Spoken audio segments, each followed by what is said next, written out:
நம்முடைய சரித்திரத்தை பற்றிலாம் பார்க்கணும்னா நீங்கள் கேஷுவலாக பார்த்தீங்கன்னாலே தெரியும் இந்த சிவிலைசேஷன் அப்படிங்கிறது எப்படி உருவாச்சு. அதாவது ஒருத்தன் நல்ல டாமினன்ட் பவர் உள்ள ஒருத்தன் வந்து இன்னொருத்தன் அதாவது அந்த பவர் இல்லாமல் இருப்பான்ல அவன்கிட்ட போய் அவனோட நிலம் பொருள் எல்லாமே அபகரிப்பு பண்ணுவான். இது வந்து ஸ்டோன் ஏஜ் காலத்துலேருந்தே நடந்துகிட்டு தான் இருக்குது. ஸோ அந்த ஒவ்வொரு செஞ்சுரிக்கு ஏற்ற மாதிரி இந்த மோஸ்ட் டாமினன்ட் பவர் உள்ள அப்போல்லாம் எம்பையர்ஸாக இருந்தது. இப்போ வந்து கண்ட்ரிஸ் நேஷன்ஸ் அந்த மாதிரி மாறிடுச்சு.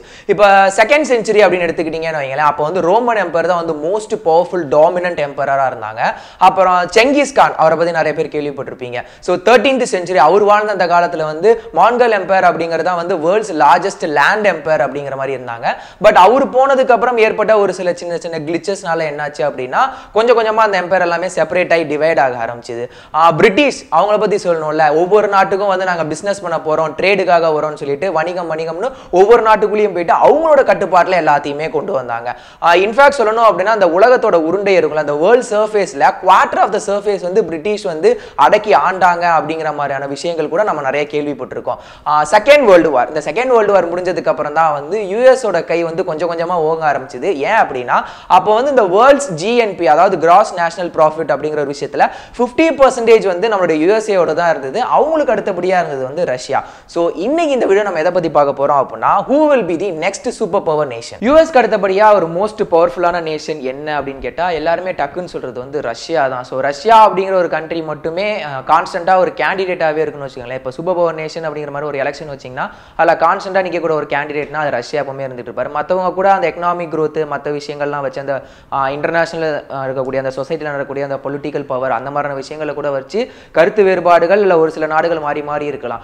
பட் ரஷ்யாவை பொறுத்த வரைக்கும் அவங்க எப்பவுமே கான்ஸ்டன்டா இருப்பாங்க. பட் ரஷ்யன் பிரசிடென்ட் ஒரு தடவை ஒரு மீடியாவில் வந்து அட்ரஸ் பண்ணும்போது அவர் என்ன சொல்லியிருந்தாரு அப்படின்னா, நீங்கள் வந்து இப்போ யூஎஸ்க்கு அடுத்தபடியாக இருக்கீங்க அப்படின்னு சொல்லும்போது நாங்கள் என்றைக்குமே யூஎஸ்க்கு அடுத்தபடியாக இருந்ததே கிடையாது, நாங்களும் ஒரு சூப்பர் பவர் நேஷன் தான், அதை நாங்கள் என்றைக்குமே வந்து ஃபீல் பண்ணிட்டு தான் இருக்கோம், we are always awesome and நீங்கள் சொல்கிற இந்த மாதிரியான கேட்டகரியெல்லாம் நாங்கள் தாண்டி வந்தால் தான் சூப்பர் பவர் நேஷன் அப்படிங்கிறது கிடையவே கிடையாது அப்படிங்கிற மாதிரியான விஷயத்த அவர் ஒரு இடத்துல வந்து பதிவு பண்ணியிருக்காரு.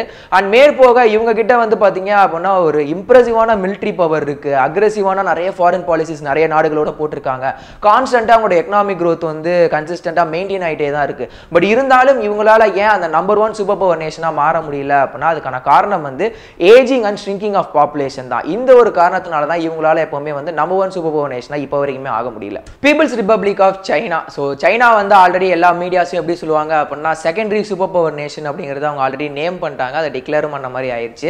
ஏன்னா சைனா அப்படிங்கிறது எல்லா வகையிலையும் பொருளாதாரமாக இருக்கட்டும், அங்கே உள்ள ஜனத்தொகையாக இருக்கட்டும் எல்லாமே வந்து பார்த்தீங்கன்னா மிகப்பெரிய ஹியூஜாக தான் இருக்கும். அது மட்டும் இல்லாமல் அவங்க நாடு வந்து மற்ற நாடுகளோட நிறைய ஒப்பந்தங்கள் போட்டிருக்காங்க, நிறைய இடத்துல வந்து அவங்க இன்வெஸ்ட் பண்ணியிருக்காங்க. அப்படிங்கிறனால அவங்களுடைய இந்த எக்கனாமிக் க்ரோத் அப்படிங்கிறது கான்ஸ்டன்ட்டாக என்றைக்குமே வந்து ஒரு வருஷத்துக்கு வந்து இன்க்ரீஸ் ஆகிட்டே தான் இருக்கும். அதுக்கேற்ற மாதிரி அவங்கள்ட்ட ஒரு ஸ்ட்ராங்கான மிலிட்ரி பவர், அந்த அக்ரெசிவான ஒரு மிலிட்ரி பவர் அவங்க கிட்ட இருக்கு அப்படிங்கிற மாதிரி விஷயம் நமக்கு தெரியும். பை 2020 அதாவது ஒரு ஆர்டிக்கல்ல ஒரு சர்வேல அவங்க போட்டிருந்தாங்களா, அந்த ஆர்டிக்கல் என்ன போட்டிருந்தாங்க அப்படின்னா ஒரு சர்வேல என்ன சொல்லியிருந்தாங்கன்னா 2020க்குள்ள சைனா வந்து அந்த வேர்ல்ட்ஸ் ஃபினான்ஷியல் சிஸ்டம்ல one of the leading member அதாவது லீடிங் கண்ட்ரியா வந்துச்சு அப்படின்னா அவங்களால 2050க்குள்ள யூஎஸ்ஐ வந்து எல்லா வகையிலையும் பீட் பண்ணி நம்பர் 1 சூப்பர் பவர் நேஷனாக மாறதுக்கான வாய்ப்புகள் அதிகம் அப்படிங்கிற மாதிரி சொல்லியிருக்காங்க. இன்னைக்கு வரைக்குமே யூஎஸ்க்கும் சரி யூரோப்புக்கும் சரி ஒரு டஃப் கொடுக்கக்கூடிய ஒரு காம்படிட்டர் யாரு அப்படின்னா நம்மளுடைய சைனா தான். ஸோ சைனா அப்படிங்கிற ஒரு நாடு வந்து பார்த்தீங்க அப்படின்னா சூப்பர் பவர் நேஷன் அப்படிங்கிறத வந்து கிட்டத்தட்ட ஆயிடுச்சு அப்படின்னு சொல்லலாம். மேபி அவங்களுக்குள்ள அந்த இன்டர்நேஷனல் சொசைட்டி அப்படிங்கிற மாதிரி விஷயம் அடிக்கடி இந்த டேர்ம் நான் சொல்லிக்கிட்டே இருங்க, அது என்னன்னு கேட்குறாதீங்க, எனக்கும் தெரில, ஒரு ஆர்டிக்கல்ல படித்தேன். அந்த சொசைட்டியில் நடக்கக்கூடிய ஒரு சில பாலிடிக்ஸ்னால மட்டுமே இவங்களால இப்போ வரைக்குமே நம்பர் 1 ஆக முடியல. யூரோப்பியன் யூனியன் அப்படிங்கிறது ஒண்ணுமே கிடையாது. யூரோப் கண்ட்ரிஸ் இருக்கும்ல, அதுல வந்து நிறைய ஸ்டேட்ஸ் இருக்கு. அது ஒரு 28 ஸ்டேட் வந்து ஒன்னா சேர்ந்து யூரோப்பியன் யூனியன் அப்படிங்கிற மாதிரி ஃபார்ம் பண்ணியிருக்காங்க. ஸோ இந்த யூரோப்பியன் யூனியன் கிட்ட வந்து பாத்தீங்க அப்படின்னா அவங்க நம்பர் 1 சூப்பர் பவர் நேஷனா வரதுக்கான வாய்ப்புகள் அதிகம். அதுக்கான காரணம் லார்ஜ் பாப்புலேஷன் அங்க இருக்கு, அங்க வாழக்கூடிய மக்கள் எல்லாமே நல்ல ஹை குவாலிட்டி லைஃப் தான் வாழ்ந்துகிட்டு இருக்காங்களாம். அதே மாதிரி இந்த யூஎஸோட அந்த ஃபாரின் பாலிசிலாம் இருக்கும்ல, அது எதுவுமே வந்து இவங்களோட அந்த யூரோப்பியன் யூனியனுக்குள்ள இருக்கிற ஸ்டேட்ஸ்குள்ள அவங்க வராம பார்த்துக்கிட்டு இருக்காங்க. ஸோ இந்த மாதிரியான விஷயங்கள் கூடவே வந்து அங்க உள்ள எக்கானமி வந்து ரொம்ப அதிகம் அப்படின்னு சொல்லியிருக்காங்க. ஸோ இந்த மாதிரியான விஷயங்கள் இருக்கு. இன்னொரு பக்கம் வேர்ல்டு பேங்க்ல இருந்து என்ன சொல்றாங்க அப்படின்னா இந்த யூரோப்பியன் யூனியனோட இந்த எக்கானமியை நீங்க செப்பரேட்டா வச்சுட்டு யூஎஸ் அண்ட் ரஷ்யா இவங்க ரெண்டு பேரோட எக்கானமி நீங்க ஆட் பண்ணா கூட there will be a vast difference. இவங்க ரெண்டு பேருமே மேட்சே ஆகாது. யூரோப்பியன் யூனியன்ங்கிறது எப்பவுமே கொஞ்சம் ஹையா தான் இருக்கு எக்கானமி வைஸ் அப்படின்னு சொல்லியிருக்காங்க. பட் இருந்தாலும் இவங்களால ஏன் வந்து நம்பர் 1 சூப்பர் பவர் நேஷனா இப்போ வரைக்கும் ஆக முடியல அப்படின்னா அவங்க அவங்களால அந்த இன்டர்நேஷனல் சொசைட்டி ஆஃப் மார்க்கெட் அந்த மாதிரி விஷயங்கள் சொல்லுவாங்க. இன்டர்நேஷனல் சொசைட்டி அப்படிங்கிறதுக்குள்ள அங்கக்குள்ள நடக்கிற ஒரு சில பாலிடிக்ஸ்னால தான் இவங்களால பெருசா வர முடியல.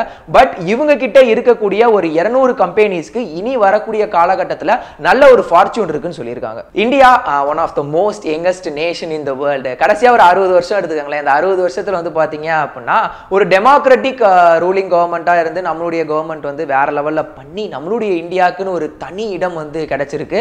மற்ற நாடுகள் எல்லாமே இந்தியாவை பார்த்து பொறாமப்படுற அளவுக்கு நம்ம வந்து இப்போ வளர்ந்துருக்கோம். பட் இருந்தாலும் இந்தியாவால வல்லரசு ஆக முடியல. அப்துல் கலாம் ஐயா வந்து 2020 இந்தியா வல்லரசு ஆகும் ஆசைப்பட்டாரு.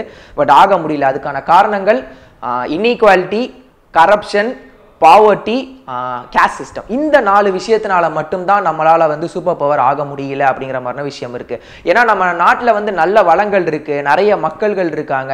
அதுலேயும் வந்து பார்த்தீங்க அப்படின்னா இந்த higher class, middle class, low class அப்படிங்கிற மாதிரி விஷயங்கள் இருக்கு. இந்த இன்இக்வாலிட்டி இந்த ஒரு விஷயம் பிளஸ் வந்து நமக்குள்ள அந்த நடக்கக்கூடிய இந்த கரப்ஷன், ஒவ்வொரு விஷயத்துலையும் அவ்வளோ கரப்ஷன் நடந்துகிட்டு இருக்கு, நம்ம எல்லாருக்குமே தெரியும். ஸோ இந்த மாதிரி விஷயங்கள் எல்லாமே தான் வந்து நம்மளை வந்து ஒரு சூப்பர் பவர் நேஷன் ஆக விடாம தடுத்துக்கிட்டு இருக்கு அப்படின்னு இருக்காங்க.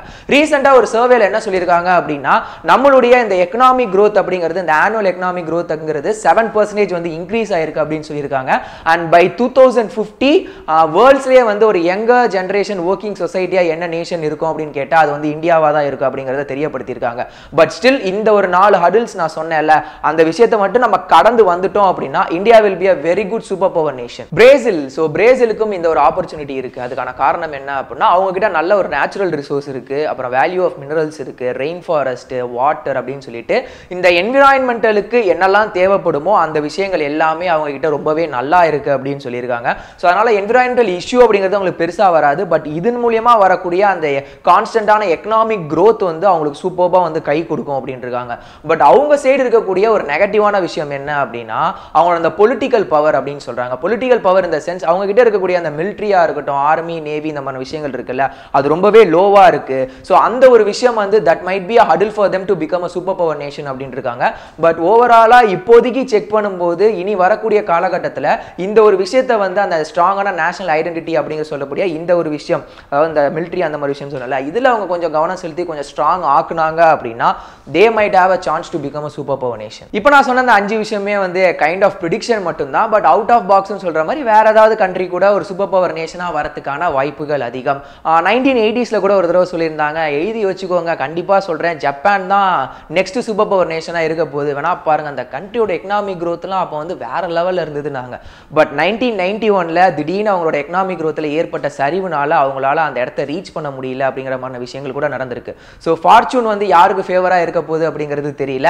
ஸோ நீங்க இப்போ நான் சொன்ன இந்த 5 கண்ட்ரிஸ் தாண்டி வேற ஏதாவது நாடுகள் வந்து சூப்பர் பவர் நேஷனா மாறதுக்கான வாய்ப்புகள் இருக்கா, இல்ல நம்மளோட நாடான இந்தியா எப்போ சூப்பர் பவர் நேஷனா மாறுங்கிறத பத்தி நீங்க என்ன ஃபீல் பண்றீங்க அப்படிங்கிறத மட்டும் மறக்காம கீழே உள்ள கமெண்ட் செக்ஷன்ல கமெண்ட் பண்ணுங்க.